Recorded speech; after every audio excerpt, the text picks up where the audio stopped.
നമസ്കാരം. കഴിഞ്ഞ ക്ലാസ്സിൽ നമ്മൾ ഒരു ലിപ്പ് വരക്കാനാണ് പ്രാക്ടീസ് ചെയ്തത്. ആ ഒരു ഭാഗം നിങ്ങൾക്ക് മനസ്സിലായെന്ന് ഞാൻ വിശ്വസിക്കുന്നു. നിങ്ങളുടെ സ്കെച്ച് ബുക്കിൽ നിങ്ങൾ വരച്ച് പ്രാക്ടീസ് ചെയ്തെന്ന് ഞാൻ വിശ്വസിക്കുന്നു.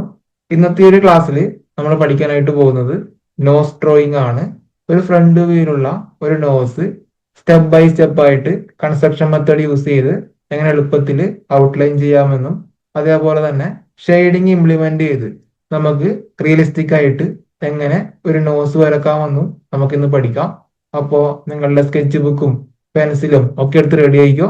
പോകാം വീഡിയോയിലേക്ക്. നോസ് വരക്കാനായിട്ട് ആദ്യം ഒരു റൗണ്ട് മാർക്ക് ചെയ്തെടുക്കണം. ഇതുപോലെ ചെയ്തെടുക്കാം.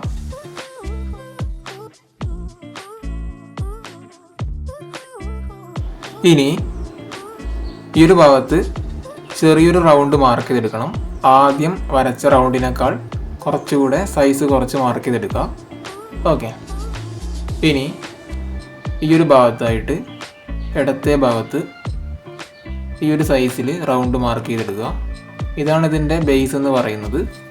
കൺസ്ട്രക്ഷൻ മെത്തേഡ് യൂസ് ചെയ്തിട്ടാണ് നമ്മൾ ഈ ഒരു ചിത്രം വരക്കുന്നത്. തുടക്കക്കാർക്ക് ഡ്രോയിങ് എളുപ്പത്തിൽ ക്യാച്ച് ചെയ്യാനായിട്ട് കഴിയും. ഇനി ഇതിൻ്റെ ഈ ഒരു ഭാഗത്തായിട്ട് മുകളിലേക്കും ലൈൻസ് കൊടുക്കണം. ഇതുപോലെ ചെയ്യുക. ഫ്രീ ഹാൻഡായിട്ട് തന്നെ ചെയ്യുക, ഈ ഒരു മെത്തേഡ് ഫോളോ ചെയ്തുകൊണ്ട്. ഇനി ഇവിടെ നിന്ന് ഇങ്ങോട്ടേക്ക് കണക്ട് ചെയ്തെടുക്കണം. ഈ ഒരു പോർഷനും ഇൻ്റർസെക്റ്റ് ചെയ്തെടുക്കുക. അപ്പോൾ നമുക്കതിൻ്റെ ഒരു ബേസിക് ആയിട്ടുള്ള ഒരു ഷേപ്പ് കാണാനായിട്ട് കഴിയും. ഇനി അതിൻ്റെ നോസ്ട്രിലിൻ്റെ പോർഷൻ, മൂക്കിൻ്റെ ദ്വാരം, ആ ഒരു ഷേപ്പ് അനുസരിച്ച് ലെഫ്റ്റ് സൈഡും റൈറ്റ് സൈഡും കണക്ട് ചെയ്തെടുക്കുക. ഇങ്ങനെ ചെയ്യുന്ന സമയത്ത് പ്യുവർ ബിഗിനേഴ്സ് ആയിട്ടിരിക്കുന്ന ആളുകൾക്ക് ഇതിൻ്റെ ഔട്ട്ലൈൻ ചെയ്യാനായിട്ട് കഴിയും. ഇനി അൺവാണ്ടഡ് ആയിട്ടുള്ള ലൈൻസുകൾ ഞാൻ ഒഴിവാക്കി. ഇത് നമുക്കതിൻ്റെ ഷേപ്പ് അനുസരിച്ച് കറക്റ്റ് ചെയ്തെടുക്കാം. ഓരോ ഭാഗവും ഒരു A5 സൈസിൽ വരുന്ന ഏറ്റവും ചെറിയ ഒരു സ്കെച്ച് പാഡാണ് ഞാനിപ്പോൾ വരക്കാനായിട്ട് എടുത്തിട്ടുള്ളത്. നിങ്ങൾക്ക് ഏതാണോ കംഫർട്ട് എന്ന് തോന്നുന്നത് അതിൽ നിങ്ങൾക്ക് ചിത്രങ്ങൾ വരക്കാം. ഈ ഒരു ഭാഗത്ത് ചെറിയൊരു മിസ്റ്റേക്ക് ഫീൽ ചെയ്യുന്നുണ്ട്. ഞാനൊന്ന് കറക്റ്റ് ചെയ്തെടുക്കുന്നുണ്ട്. ഓക്കെ, ഇതുപോലെ ചെയ്തെടുക്കാം. നമ്മൾ വരക്കും തോറും ഓരോ ഭാഗങ്ങളും ഒബ്സർവ് ചെയ്ത് മുമ്പോട്ട് പോവുക.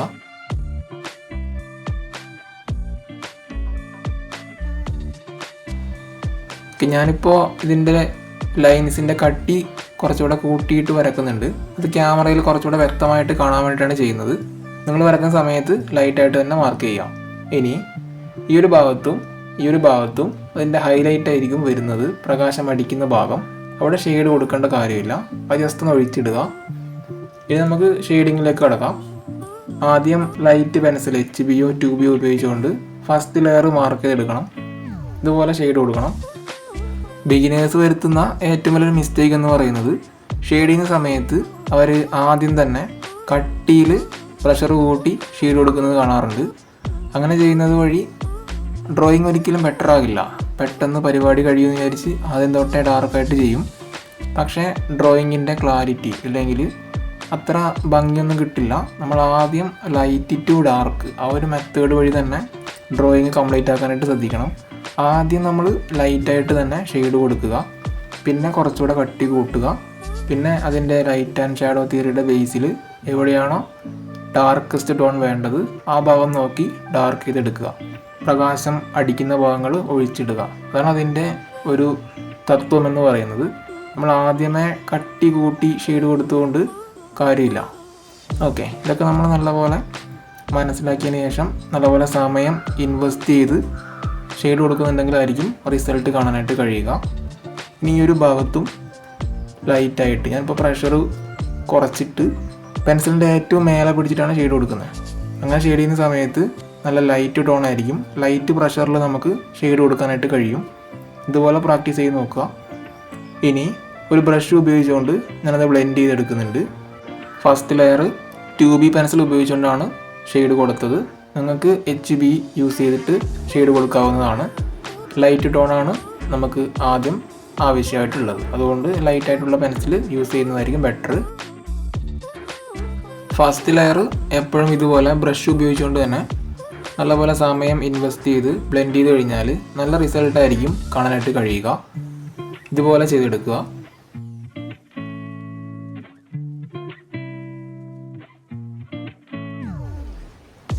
ഇനി നമുക്ക് അടുത്ത ലെയർ ചെയ്യാം. 2Bയോ 4Bയോ ഉപയോഗിക്കാം. ഞാനിപ്പോൾ 2B ആണ് യൂസ് ചെയ്യുന്നത്. അടുത്ത ലെയർ 2B കൊണ്ട് തന്നെ ചെയ്യുന്നുണ്ട്. കുറച്ചുകൂടെ പ്രഷർ കൂട്ടിയിട്ടാണ് ചെയ്യുന്നത്. ആദ്യം കൊടുത്തതിനേക്കാൾ കുറച്ചുകൂടെ പ്രഷർ കൂട്ടുന്നുണ്ട്. നിങ്ങൾക്ക് ഷെയ്ഡിങ് എളുപ്പത്തിൽ പഠിക്കണമെന്നുണ്ടെങ്കിൽ വാല്യൂ സ്കെയിൽ ഡെയിലി പ്രാക്ടീസ് ചെയ്യുന്നത് നല്ലതായിരിക്കും. ഡ്രോയിങ്ങിൻ്റെ A to Z കാര്യങ്ങൾ സ്ട്രക്ചേർഡായിട്ട് പഠിക്കാൻ ആഗ്രഹമുണ്ടെങ്കിൽ നിങ്ങൾക്ക് എൻ്റെ ആർട്ട് കമ്മ്യൂണിറ്റിയിലേക്ക് ജോയിൻ ചെയ്യാം. ഏത് സമയത്ത് വേണമെങ്കിലും നിങ്ങൾക്ക് ഡ്രോയിങ് പഠിക്കാവുന്നതാണ്. അതേപോലെ തന്നെ ലൈഫ് ടൈം സപ്പോർട്ടാണ് അവൈലബിൾ ആയിട്ട് കിട്ടുന്നത്. ഇൻട്രസ്റ്റഡ് ആണെങ്കിൽ ഡിസ്ക്രിപ്ഷനിൽ നൽകിയിട്ടുള്ള ലിങ്ക് ക്ലിക്ക് ചെയ്യുക, അല്ലെങ്കിൽ താഴെ ഡ്രോയിങ് ക്ലാസ് എന്ന് കമൻറ്റ് ചെയ്താൽ മതിയാകും. ഇപ്പോൾ നമ്മളുടെ നോസ് ഡ്രോയിങ് ഓൾമോസ്റ്റ് കംപ്ലീറ്റ് ആയിട്ടുണ്ട്. ഞാനിപ്പോൾ ഒരു പേപ്പർ സ്റ്റമ്പ് ഉപയോഗിച്ചുകൊണ്ട് അത് ബ്ലെൻഡ് ചെയ്യുന്നുണ്ട്. കണ്ടില്ലേ, അതിൻ്റെ ഒരു റിസൾട്ട് ഇപ്പോൾ കുറച്ചുകൂടെ ബെറ്റർ ആയിട്ട് വരുന്നുണ്ട്.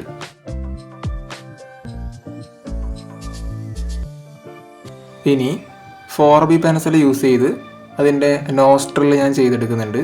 ആ ഒരു ഗ്യാപ്പ്, ആ ഒരു നോസിൻ്റെ ആ ഒരു ഹോൾ ചെയ്യുന്നുണ്ട്.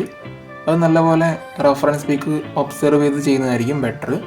ഓരോരുത്തരുടെയും ആ നോസ് ഡിഫറെൻ്റ് ആയിരിക്കും. ഇപ്പോൾ എൻ്റെ നോസ് പോലെ ആയിരിക്കില്ല മറ്റൊരാളുടെ നോസ്.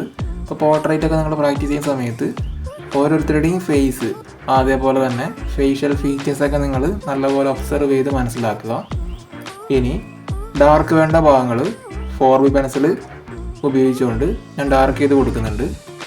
ലൈറ്റായിട്ടുള്ള പ്രഷറാണ് ഉപയോഗിക്കുന്നത്. പെൻസിൽ ഞാൻ കുറച്ച് മേലെയാണ് പിടിച്ചിട്ടുള്ളത്, അത് എപ്പോഴും ശ്രദ്ധിക്കുക.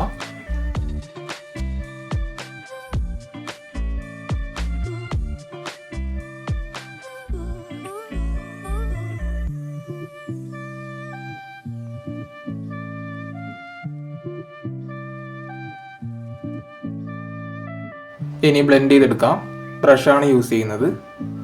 ഇപ്പം നമുക്ക് ആ ഒരു ഡ്രോയിങ്ങിൻ്റെ ഔട്ട്ലൈൻ പൂർണ്ണമായിട്ട് കാണാൻ പറ്റുന്നുണ്ടോ? ഇല്ല. ഷെയ്ഡിങ് ആണ് നമുക്ക് ആ ഒരു പൂർണ്ണത തരുന്നത്. അപ്പോൾ ബിഗിനേഴ്സിനോട് എനിക്ക് പറയാനുള്ളത്, നമ്മൾ ഒരു ഒബ്ജക്റ്റ് വരച്ച് കഴിയുമ്പോൾ അതിന് പൂർണ്ണമായിട്ട് ഔട്ട്ലൈൻ കൊടുക്കേണ്ട കാര്യമില്ല. ഔട്ട്ലൈൻ അല്ല ഉദ്ദേശിക്കുന്നത്, ലൈറ്റ് ആൻഡ് ഷാഡോ ആണ്. ഡ്രോയിങ്ങിനെ ഡ്രോയിങ് ആക്കുന്നത് it's all about light and shadow. Okay, ഇനി ഹൈലൈറ്റ് വേണ്ട ഭാഗങ്ങൾ ഞാൻ ഇറേസർ മെത്തേഡ് യൂസ് ചെയ്ത് ഹൈലൈറ്റ് ക്രിയേറ്റ് ചെയ്തു.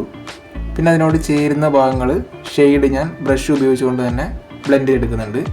അപ്പോഴായിരിക്കും ആ ഒരു റിസൾട്ട് അതിൻ്റെ പൂർണ്ണതയിലേക്ക് എത്തുക. ഇനി പേപ്പർ സ്റ്റമ്പ് യൂസ് ചെയ്ത് അതിൻ്റെ റൗണ്ട് വേണ്ട ഭാഗങ്ങളൊക്കെ അതേപോലെ ഞാൻ സ്മഡ്ജ് ചെയ്തെടുക്കുന്നുണ്ട്. ഇതുപോലെ ചെയ്യാനായിട്ട് ശ്രദ്ധിക്കുക.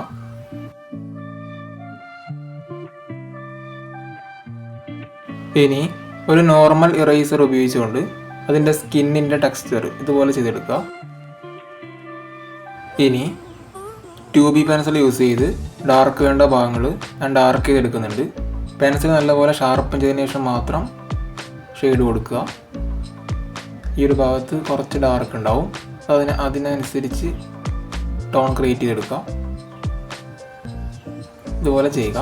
ഇപ്പോൾ നമ്മളുടെ ഡ്രോയിങ് ഓൾമോസ്റ്റ് കംപ്ലീറ്റ് ആയിട്ടുണ്ട്. ഒന്ന് പ്രാക്ടീസ് ചെയ്യുക. നോസ് ഡ്രോയിങ് പ്രാക്ടീസ് ചെയ്യുന്ന ആളുകൾക്ക് ഇന്നത്തെ ഒരു ഡ്രോയിങ് യൂസ്ഫുൾ ആയെന്ന് ഞാൻ വിശ്വസിക്കുന്നു. നിങ്ങൾക്ക് ഇന്നത്തെ ഒരു ക്ലാസ് ഇഷ്ടപ്പെട്ടിട്ടുണ്ടെങ്കിൽ ലൈക്ക് ചെയ്യാനും, അതേപോലെ തന്നെ ഡ്രോയിങ് ക്ലാസ് തുടർന്ന് നിങ്ങൾക്ക് അപ്ഡേറ്റ് ആയിട്ട് കിട്ടണമെന്നുണ്ടെങ്കിൽ എൻ്റെ ചാനൽ സബ്സ്ക്രൈബ് ചെയ്യാനും മറക്കല്ലേ. അപ്പോൾ അടുത്തൊരു ക്ലാസ്സിൽ നമുക്ക് മറ്റൊരു ഡ്രോയിങ്ങുമായിട്ട് വീണ്ടും കാണാം. അതുവരെ ബൈ.